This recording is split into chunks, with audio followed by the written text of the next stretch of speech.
Assalamu alaikum, respected viewers. I am Dr. Mohammad Ramzan Ansari, Assistant Professor of Pediatrics and Family Medical Specialist. ये video हम diabetic patients के बारे में बनाने जा रहे हैं। डायबिटिक पेशेंट्स जिनका शुगर लेवल बहुत हाई रहता है, वो कैसी ग़िज़ाओं का इस्तेमाल करें कि उनका शुगर लेवल डाउन हो जाए। और दूसरे नंबर पे ये भी चीज़ हम डिस्कस करेंगे कि क्या ब्लड शुगर लेवल को बहुत जल्दी नीचे लेके आना एडवाइजेबल है? क्या ऐसा हो कि आप कभी ब्लड शुगर चेक करवाएँ और आपका ब्लड शुगर हाई हो, तो क्या आपको घबरा जाना चाहिए? क्या उसके लिए इमीडिएटली इंजेक्टेबल लगाने चाहिए, ड्रिप लगानी चाहिए, कुछ ऐसा काम करना चाहिए कि जल्दी-जल्दी कुछ ग्लूकोज़ लेवल डाउन हो जाए? तो उसका आंसर है नहीं। अक्सर लोग ऐसा करते हैं, जब ब्लड ग्लूकोज़ चेक कराते हैं और ब्लड ग्लूकोज़ हाई या 550 या 500 के अराउंड आता है, तो बहुत परेशान हो जाते हैं और फिर उसके लिए जल्दी से ड्रिप लगवाते हैं, इंसुलिन की ड्रिप लगवाते हैं। उसके लिए ज़्यादा जो है वो पानी पीना शुरू कर देते हैं। ऐसा करने से फ़ायदा नहीं होने वाला इमीडिएटली। ऐसा करने से जब आपका ग्लूकोज़ लेवल यकदम डाउन होगा, तो आपके जिस्म के सब खुलियों को ज़्यादा ग्लूकोज़ में रहने की आदत हुई थी। तो रिलेटिवली आपके खुलिये, आपका दिमाग ये परसीव करेगा कि ग्लूकोज़ की मिकदार कम हो गई है और ये रैपिडली कम करने से ग्लूकोज़ की मिकदार आपको बेहोशी का दौरा पड़ सकता है, सिंकपी आ सकती है, नंबर 1। नंबर 2, जो ग्लूकोज़ बाकी टिश्यूज़ में से तो जल्दी निकल जाएगा, लेकिन दिमाग में से ग्लूकोज़ की मिकदार जो है वो बहुत आहिस्ता-आहिस्ता, क्योंकि ब्लड ब्रेन बैरियर एक चीज़ होती है, जो थोड़ा ब्रेन के अंदर जल्दी से चेंजेस को एंटर नहीं होने देती, यानी ना टॉक्सिन्स को एंटर होने देती है और ना अंदर जो न्यूट्रिटिव कंपाउंड्स होते हैं उनको जल्दी से बाहर आने देती है।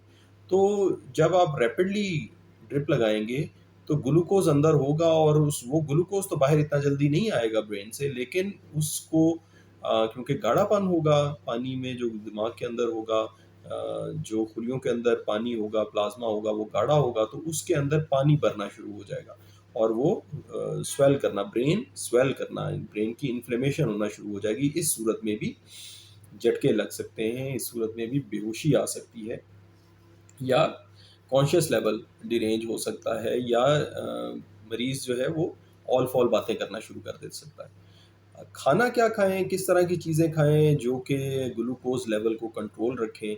इसमें एक्सरसाइज़ की बहुत ज़्यादा इम्पोर्टेंस है, ये इसमें कोई सेकंड डाउट नहीं है। एक्सरसाइज़ करने से आपकी इंसुलिन सेंसिटिविटी बढ़ती है बॉडी में और ग्लूकोज़ लेवल डाउन आता है। वेट कंट्रोल का बहुत ज़्यादा रोल है। हेल्दी ईटिंग का बहुत ज़्यादा रोल है। आपने ग्लाइसेमिक इंडेक्स चेक करना है हर एक डाइट का और वही डाइट लेनी है जिसका ग्लाइसेमिक इंडेक्स लो हो। ग्लाइसेमिक इंडेक्स ये कहते हैं कि किसी भी खाने में ग्लूकोज़ की मिकदार क्या है। इसके चार्ट्स अवेलेबल हैं, आप अपने फिज़िशियन से डिमांड कर सकते हैं कि जी वो चार्ट दे दें जिसमें मुझे ग्लाइसेमिक इंडेक्स हर एक डाइट का पता चल जाए। फिर आपने ज़्यादा ओवर ईटिंग नहीं करनी, बहुत बैलेंस रखना है, पोर्शंस रखने हैं हर एक चीज़ के, portions of protein, carbohydrate and fats. आपने इस तरह से खाना है कि ऐसे नहीं करना कि एकदम एक चीज़ ज़्यादा खा लें और दूसरी चीज़ को बिल्कुल निग्लेक्ट कर दें, बल्कि पोर्शन में सारी चीज़ें खानी है बराबर मिकदार में, ताकि आपकी रूटीन एक तरह से बनी रहे और आपके जिस्म को पता हो कि डेली मेरे ऊपर इतना ग्लूकोज़ का स्ट्रेस आता है और मैं इतने ग्लूकोज़ को, आपका जिस्म, यानी आपने बेसिकली अपनी जिस्म जितना ग्लूकोज़ को टॉलरेट कर पाता है, कर सकता है, उसी के हिसाब से आपने कंट्रोल में अपना ग्लूकोज़ लेना होता है। तो कौन-सी चीज़ें खाएँ जो कि फ़ायदा करेंगी? डायबिटीज़ में सबसे पहले ग्रीन लीफ़ी वेजिटेबल्स, उसके अंदर पालक भी है, मेथी भी है, साग भी है, ब्रोकोली भी है, उसके अंदर आपका खीरा भी है, सब्ज़ रंग की जितनी सब्ज़ियाँ हैं वो सारी, बंद गोभी है, ये सारी इसके अंदर आती हैं सब्ज़ रंग की। और भी बहुत सारी सेलरी होती है, ये भी आप खाते हैं तो इससे आपका ग्लूकोज़ लेवल बेहतर रहता है। नंबर 2, आपके जो स्पाइसेस हैं एंड हर्ब्स हैं, हर्ब्स जैसे लहसुन हो गया, अदरक हो गया, आपका ग्रीन लहसुन हो गया, हल्दी हो गई, जिंजर हो गया यानी अदरक, सुंड हो गई, जिंको बाइलोबा हो गया, ये सारी चीज़ें आपका ग्लूकोज़ लेवल स्टेबलाइज़ करने में हेल्प करती हैं।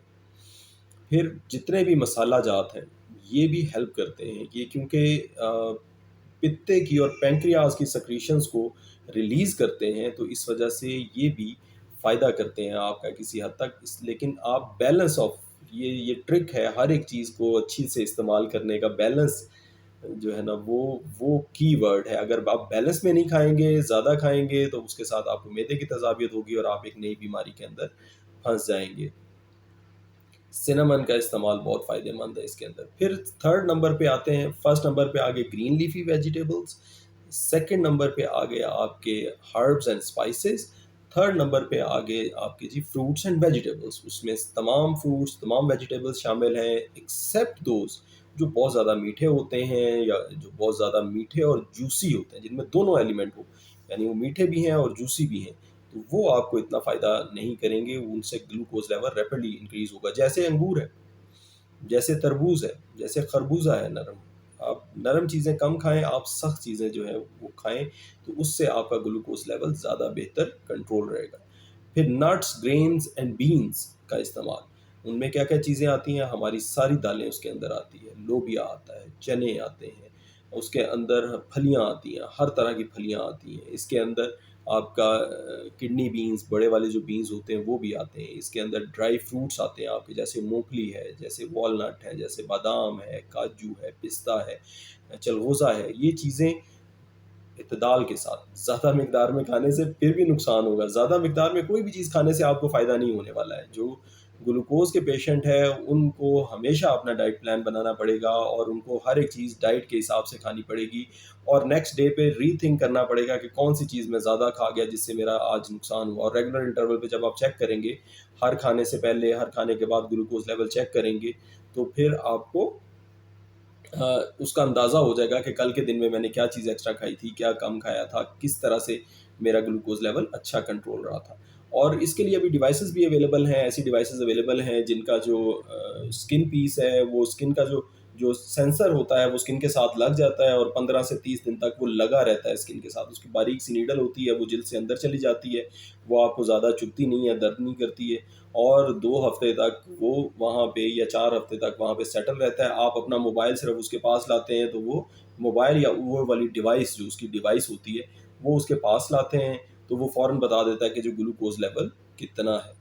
और ये बड़ी अच्छी चीज़ है, इसको फ्री स्टाइल के नाम से मेरा ख़्याल मार्केट कर रही है एक कंपनी और बहुत अच्छी चीज़ है ये सब जब सब डायबिटिक पेशेंट्स को या जिनको ग्लूकोज़ का प्रॉब्लम होता है, हाई का, लो का, उनको ये इस्तेमाल करनी चाहिए चीज़। फिर लास्टली आ जाते हैं प्रोटीन रिच डाइट, जिसमें गोश्त भी आ जाते हैं, चिकन भी आ जाती है, अंडे भी आ जाते हैं और इसके अंदर तमाम तर जो लेग्यूम्स और दालों की हमने बात की थी, इनकी पिसे हुए पाउडर भी आ जाते हैं, प्रोटीन पाउडर जिनको कहते हैं आमतौर पे। तो ये सारी चीज़ें जो हैं वो डायबिटिक पेशेंट्स के लिए फ़ायदा करेंगी। इसके अलावा अगर डायबिटिक पेशेंट ज़्यादा जूस पिएगा, कोल्ड ड्रिंक पिएगा, चीनी वाली चीज़ें खाएगा, स्वीट चीज़ें खाएगा, बेकरी आइटम्स यूज़ करेगा तो उसको नुकसान होगा। व्हेयर एज़ अगर वो ये चीज़ें जो मैंने 5 सेट ऑफ आइटम्स बताई है ये खाएगा तो इसको जो है वो नुकसान नहीं होगा। तो ये थी व्यूअर्स मेरी आज की गुज़ारिशात। उम्मीद है आप लोगों को इससे फ़ायदा होगा और जो है वो आप मेरी वीडियो को लाइक करेंगे और सब्सक्राइब करेंगे मेरे चैनल को। Thank you very much. अस्सलाम वालेकुम।